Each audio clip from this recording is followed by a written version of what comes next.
Dayarilis Matarrita García, estudiante de la UNED, sede en Cañas, Guanacaste. En este video se va a estar hablando o tratando el tema de la violencia social, llamado factores sociopolíticos de la violencia social y las instituciones de control social, en las que se expondrá el papel que cumplen estas instituciones de control social en Costa Rica.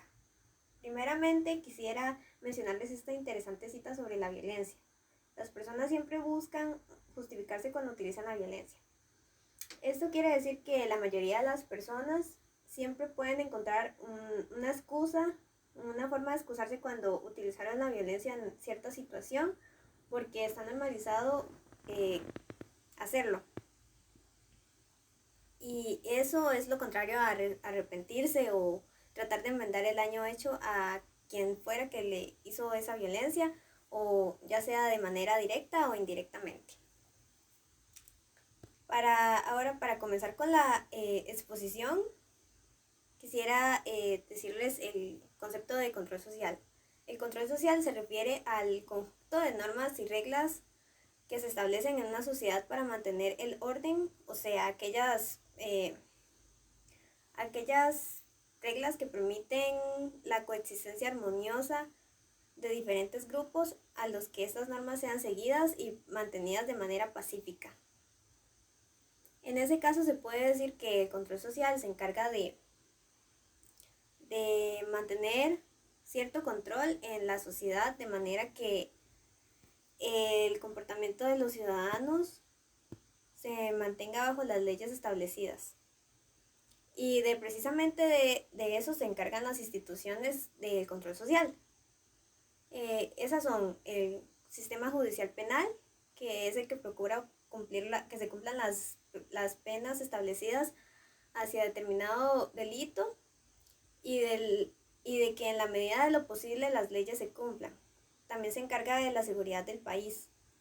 El sistema penitenciario nacional, que tiene como función o enfoque en las personas privadas de libertad, de manera que estos se puedan reintegrar en la sociedad cuando vuelvan a obtener su libertad, y también de retenerlas privarlas de la libertad antes de que cumplan condena, o sea, mientras cumplen condena. La Procuraduría General de la República, que es quien vendría siendo el representante legal del Estado. El Ministerio de Justicia, que se encarga de actuar como órgano de enlace entre el Poder Ejecutivo y el Poder Judicial. Este es un órgano rector de la política criminológica y penalógica. También se encarga de promover la no violencia en la sociedad, haciendo propagandas y diferentes actividades que incentiven al público a no realizar acciones violentas. Todas estas instituciones tienen como labor combatir los tipos de violencia que se pueden presentar en el país mediante el control social, de manera que las personas sientan mucho más seguridad al ser ciudadanos del país. Sin embargo, se sabe que el control social tiene un concepto negativo, que en este caso se llamaría violencia sociopolítica, ya que lidia con el término de control a la sociedad mediante ideas políticas o ideológicas.